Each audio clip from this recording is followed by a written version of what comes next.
All right, let's dive right into another deep dive. And today we're tackling something that might hit a little close to home, especially if you're, well, if you're bringing in some serious cash flow. We're talking about minimizing your taxes, legally, of course, specifically in South Africa. And just imagine this for a second. You're earning, say, I don't know, 100 million every single month, right? And then boom, almost half of that vanishes. Poof, gone. That's the taxes. I mean, ouch. Right. But hey, that's where today's deep dive comes in. We've got this document. It's called Tax Minimization Plan. Keep your wealth and live the high life. Catchy title, right? And it's packed with some pretty interesting strategies to, well, keep more of that hard-earned cash in your pocket. So if you're ready to hold on to more of your millions and maybe even, snag a Ferrari or two, then buckle up. Let's explore the world of tax optimization, South African style. Yeah, that 45% tax rate can definitely be a bit of a shocker. I'll give you that. But before you start, panicking, let's take a deep breath and unpack how this whole South African tax system actually works. It's all built on something called residency-based taxation, which basically means that if you're a resident, you're taxed on all your income, no matter where in the world it comes from. But here's the thing, and this is where it gets a little more interesting. The system uses these things called marginal tax rates. So, you're not just taxed at one flat rate on everything. Different portions of your income get taxed at different rates depending on how much you're earning. So the name of the game here is to be smart about it, to manage your income, manage your assets in a way that you're keeping as much as possible in those lower tax brackets. Okay, marginal tax rates, I get it, but honestly, it sounds a little, complicated. But I'm starting to see how, really understanding all these little details, these nuances, could lead to some serious savings. And hey, our trusty source here lays out a few ways to do just that. The first one that caught my eye, I got to say, was retirement annuities, RAs, right? But I'm a little skeptical here. If there's an annual cap of R350,000, I mean, how much of an impact can that really have for someone who's, pulling in millions and millions? That's where thinking long-term comes in. You see, for someone who's earning a lot, it's not just about that immediate tax deduction. It's about playing the long game, thinking about how that money is going to grow over time, all nice and cozy, sheltered from taxes. Let's say, hypothetically, you max out your RA every single year, right? Year after year. Over time, over decades, that what might seem like a relatively small contribution now, it can snowball. It can grow into this huge nest egg. And all the while, it's enjoying this tax-deferred growth. So you're not paying taxes on those gains year after year. And then when you finally decide to withdraw those funds, when you're enjoying your golden years, well, they might be taxed at a much lower rate than what you're paying now. So it's like kind of planting a tiny little seed that then, slowly but surely grows into this massive tax-sheltered tree. I like that analogy. Makes sense. But then there's, the tax-free savings account, the TFSA, with its little tiny annual limit of R36,000. It honestly feels like, trying to fill up a bathtub with a teaspoon. I mean, is it even worth it for someone who's earning, top dollar? I hear you. It might seem a bit insignificant at first glance, but the real beauty of a TFSA lies in its name, tax-free. Your investment grows tax-free. That's great. But you also get to withdraw those gains completely tax-free. Now picture this, you're diligently contributing to your TFSA year after year, maybe even decade after decade. Those gains, they're just compounding, growing, building up this incredible wealth that the tax man can't touch, not 1 cent. Okay, I'm starting to see how those small, consistent contributions can really add up over time, especially with that, unbeatable tax-free advantage. Now, this next strategy, I have to say, sounds almost too good to be true. Discretionary trusts. So break it down for me. How do these things work? And how can they actually benefit someone with, a seriously impressive income? All right, so think of a discretionary trust as this separate legal entity, kind of like a super secure vault. It holds all your assets, your investments, but it's not directly in your name. It's there for the benefit of specific people you choose, your beneficiaries. You, as the founder, you transfer ownership of all those assets to the trust. And then you have a trustee, usually a professional, like an attorney or accountant, who manages everything according to your instructions. Now, let's go back to that hypothetical R100 million a month earner. Imagine strategically distributing some of the income generated by those trust assets to, let's say, family members who happen to be in lower tax brackets. Suddenly, the overall tax burden for the entire family shrinks, potentially saving millions. It's like a perfectly legal way to share the wealth and, well, outsmart the tax man. So it's kind of like a financial puzzle, right? Finding the most efficient way to allocate income, make everyone happy, and keep those taxes as low as possible.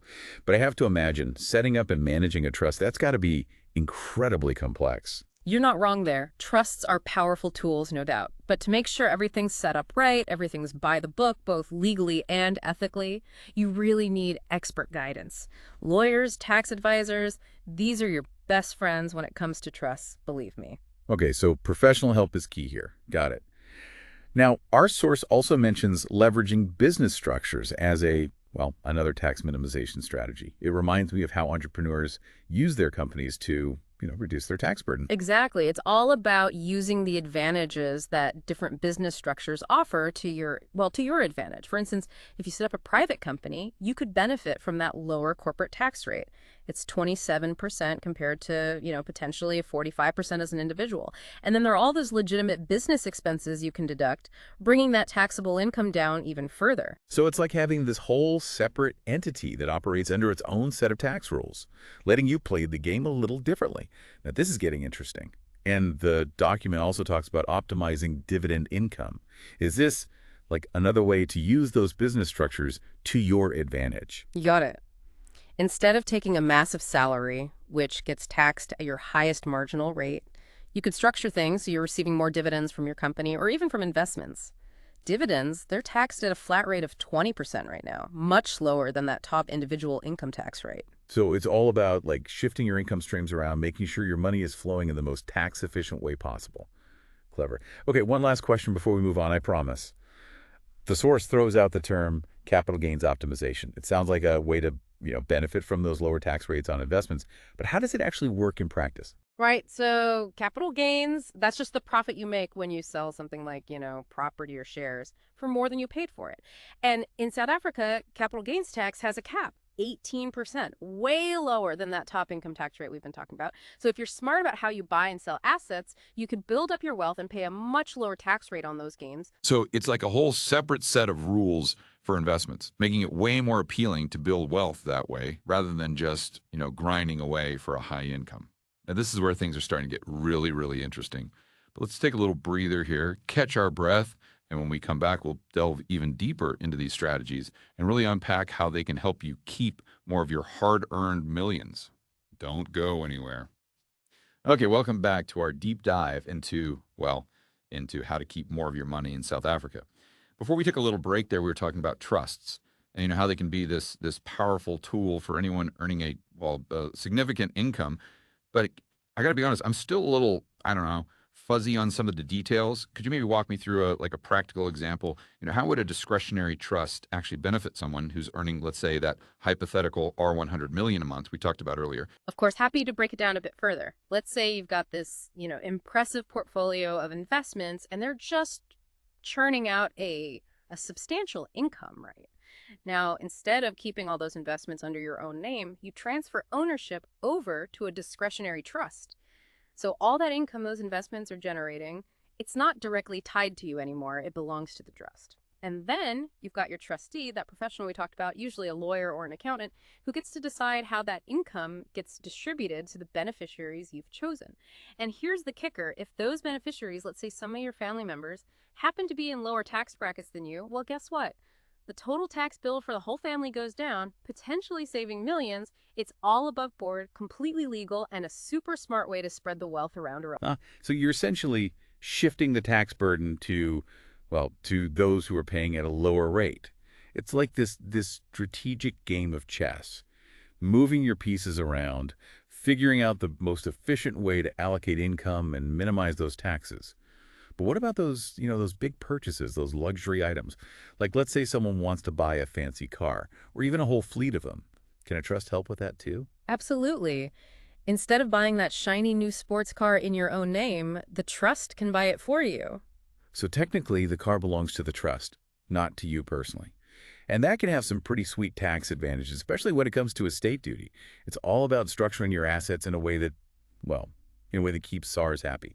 So not only can a trust help you reduce taxes on your income, but it can also play a role in managing those luxury assets. That's pretty impressive.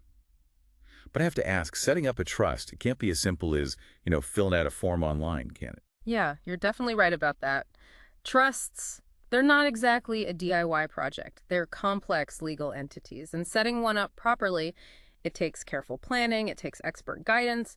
You need to think about all the specific details in that trust deed, Choose the right trustee, and of course, make sure everything's in line with South African law. Don't try to wing it on this one, trust me. Get those legal and tax professionals on board. They'll steer you in the right direction and help you avoid any potential headaches down the road. Okay, professional advice, definitely a must-have. Got it. Now, the document we're looking at, it also briefly mentions something called Section 12J investments. I have to admit, I'm not really familiar with those. Can you maybe shed some light on what those are all about and how they might be relevant to our discussion here? Sure. Section 12J, it was this tax incentive program that South Africa had a while back. It was designed to encourage investment in, well, in venture capital companies. So the government was basically trying to stimulate growth in specific sectors, and they offered investors a nice little tax break to sweeten the deal. So it was a way for the government to kind of, nudge people in a certain direction and boost those investments. Exactly. But unfortunately, the program ended in 2021, so it's not an option for new investors anymore. Though anyone who invested before it was repealed can still benefit from those tax breaks as long as they follow all the rules. Gotcha. So a bit of a history lesson there. Since it's not available anymore, let's maybe shift our focus to something a bit more current. Property investments. The document highlights property as a really valuable tool for minimizing taxes. Can you explain why that is? Property, it's a classic asset class, right? And it often goes up in value over time. Remember our chat about capital gains tax earlier. Well, when you sell a property for a profit, that gain gets taxed at that lovely capital gains tax rate, which, as we know, is capped at 18% in South Africa, much lower than that top income tax rate we keep talking about.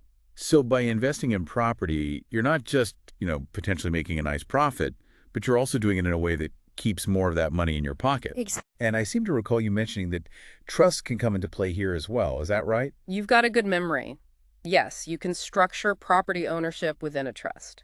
It adds another layer of sophistication, another way to potentially reduce those taxes and maybe even protect the asset from estate duty.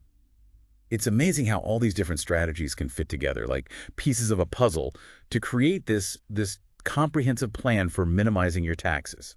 It's clear that taking this holistic approach, looking at the big picture is really the key. But now I'm curious about, those everyday expenses, things like, contributions to your medical aid or charitable donations. Can those help reduce your taxes too? Absolutely. South Africa's tax system allows for certain deductions to lower your taxable income. So those contributions to medical aid schemes, donations to registered charities, even those retirement annuity contributions we talked about earlier, all of those, up to a certain limit, of course, can be deducted from your taxable income. So it's not just about minimizing your income. It's about strategically reducing the amount of income that actually gets taxed in the first place. It's a double win. You got it. Every single rand you can legally deduct from your taxable income means a lower tax bill at the end of the day. It's all about knowing the rules of the game and playing them to your advantage. It's fascinating how many different strategies are out there, especially when you're dealing with, a substantial income. But before we wrap things up, there's one more area I'd like to explore, and that's international income. For those who are earning money all over the globe, things get a bit more complicated, right? Absolutely. When you've got income coming in from multiple countries, it's a whole new ballgame. You're dealing with different tax laws, different regulations. It can be a real headache. But don't worry. There are ways to navigate those complexities, strategies to potentially reduce your overall tax burden, even in a global context. Okay, that's good to hear. But I gotta admit, it all sounds a bit daunting. Where do you even start when you're earning money in so many different places? The key is understanding how each country taxes income and how they interact with each other through these things called double taxation agreements, or DTAs for short. DTAs, right? I think I've heard of those before. Can you maybe give me a quick refresher on what exactly those are all about? A DTA, it's basically a treaty between two countries, and the goal is to prevent you from being taxed twice on the same income. Let's say, for example, you're a South African resident, but you're earning some income in the Middle East. Now, without a DTA in place, both South Africa and that Middle Eastern country could try to tax you on that same income. Ouch. That sounds like a recipe for financial disaster. It definitely wouldn't be fun. But that's where DTAs come in. With a DTA, you might be able to use the taxes you paid in that Middle Eastern country to offset what you owe in South Africa. So you're not getting hit twice for the same income. So DTAs are like these international tax treaties that protect you from getting double taxed. Whoa. That makes a lot of sense. Are there any other strategies that are specific to international income? Absolutely. South Africa has these things called foreign income exemptions. They apply to certain types of employment income that you earn abroad. So if you meet the requirements, you could potentially exclude a chunk of that foreign income from your South African tax return altogether. Wow, so you might not even have to pay South African tax on some of those foreign earnings? That's a huge benefit. It can be, but the rules can be a little tricky. It's definitely worth talking to a tax professional to see if you qualify. Okay, professional advice, once again, proving to be invaluable. Now, I remember the source mentioning something about offshore trusts. Do those come into play at all when we're talking about international income? They definitely can. Offshore trusts, they're established in jurisdictions outside of South Africa, and they can be a really powerful tool for managing international assets and, yes, potentially minimizing your taxes. But aren't offshore trusts, kind of associated with, well, with shady dealings? Not necessarily. While it's true that they've been used for some, let's say, less than legal purposes in the past, offshore trusts are actually legitimate legal entities. They can serve some very real, very valid purposes for tax and estate planning, especially for individuals who have, a global footprint. So it's all about using these tools strategically, ethically, and always within the bounds of the law. But even with all these strategies, managing international income and assets, it just sounds incredibly complex. It can be, there's no doubt about that. That's why having a qualified tax advisor on your side is absolutely essential. Someone who really understands the ins and outs of international taxation. They can help you navigate all those different tax systems, those DTAs we talked about, those foreign income exemptions, even those offshore structures. They can help you create a personalized strategy, something that fits your specific situation, your goals, and ensures that you're minimizing your tax liability while staying on the right side of the law. Okay, so professional guidance. It's not just a suggestion, it's a necessity when you're dealing with this level of complexity. But let's shift gears for a second. We've spent a lot of time talking about minimizing taxes, but what about actually enjoying that wealth you've worked so hard to protect? What's the point of optimizing your finances if you can't, treat yourself a little bit? You're absolutely right. It's all about finding that sweet spot, that balance between minimizing your tax burden and actually enjoying the fruits of your labor. And luckily, there are ways to do both strategically. Okay, I'm all ears. Our source mentioned some creative tips for enjoying your wealth without, attracting unwanted attention from SARs. For example, let's say someone wants to buy a luxury car, or maybe even a whole fleet of them. Surely SARs wouldn't be too happy about that, right? Well, remember those business structures we were talking about earlier? Leasing a luxury car through your company, that could be a smart move. Not only might you be able to claim back some of the VAT, but those lease payments could also be tax deductible as a business expense, as long as the car is actually used for legitimate business purposes, of course. So it's all about finding ways to turn those personal indulgences into legitimate business expenses. Exactly. Clever. But what about those who prefer to, actually own their luxury vehicles? If you're set on owning, consider having your company or even a trust purchase the vehicle.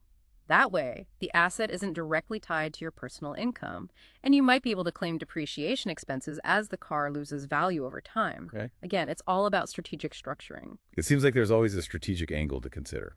But let's go even bigger. What about a luxury property?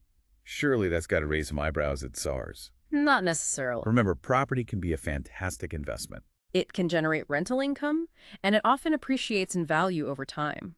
If you purchase a property through a trust or a company, you might be able to minimize the taxes on that rental income.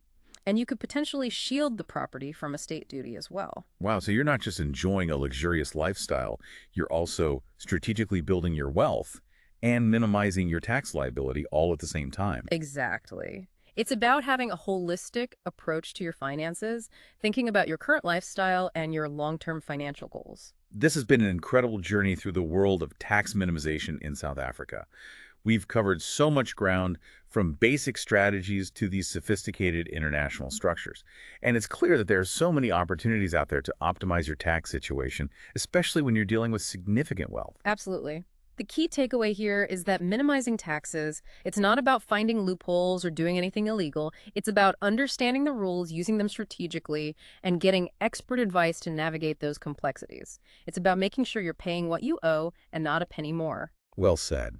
So, to our listeners out there, if you're feeling a little overwhelmed by all this information, don't worry.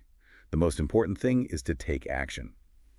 Talk to a qualified tax advisor explore the strategies we've discussed, and start building a tax minimization plan that works for you, that fit your specific circumstances and your goals. You worked hard for your wealth. You deserve to keep as much of it as legally possible. And who knows, maybe you'll have enough left over to finally buy that dream car or that luxurious property you've always wanted. Until next time, happy optimizing. And we're back for the final part of our deep dive into, well, keeping those taxes in check in South Africa. We've covered a lot of ground already, but now it's time to focus on those who are earning big bucks from international sources. This is where things can get really tricky, am I right? You're definitely right about that. It's a whole different ballgame when you're dealing with income that's coming from all over the world. But don't worry, there are definitely strategies to help you navigate those complexities and potentially reduce your overall tax burden. Okay, good to hear. But I gotta be honest, it all sounds a bit intimidating.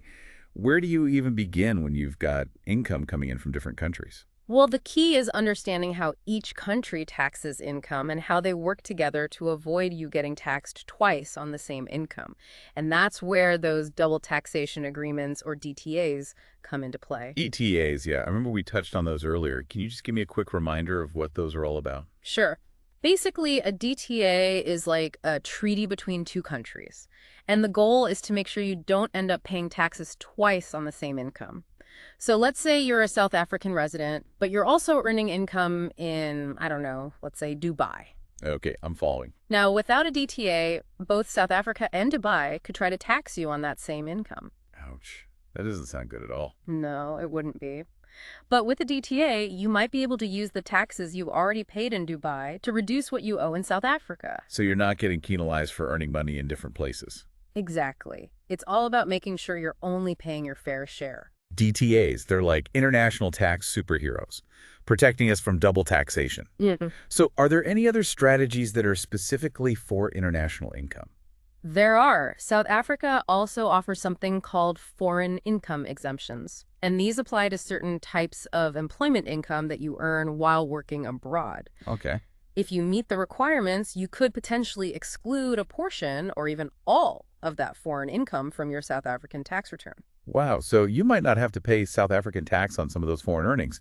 That's a pretty amazing benefit. It can be, yeah. But the rules can be a little complicated, so it's always best to talk to a tax professional to see if you qualify. Right. Professional advice always seems to be the key takeaway here. Now, I remember the source mentioned something about offshore trusts. Do those play a role in managing international income?